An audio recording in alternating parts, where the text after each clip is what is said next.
மகா மேன்மையும் அருமையுமான வாக்குத்தத்தங்கள் 104.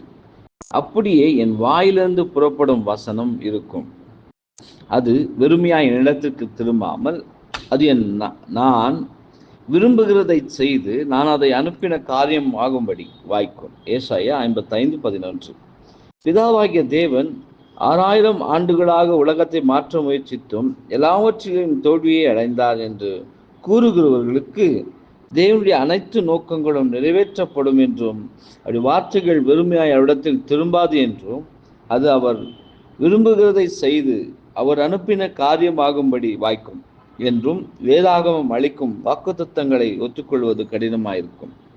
உலகம் இதுவரையிலும் மாறாமல் இருப்பதும், கர்த்தரை அறிகிற அறிவு இதுவரையிலும் பூமியை நிரப்பாமல் இருப்பதுமான காரியம், இந்த வேலைக்கான வசனம் வார்த்தை இதுவரையிலும் அனுப்பப்படவில்லை என்பதற்கான நிரூபணமாகும் என்பதே.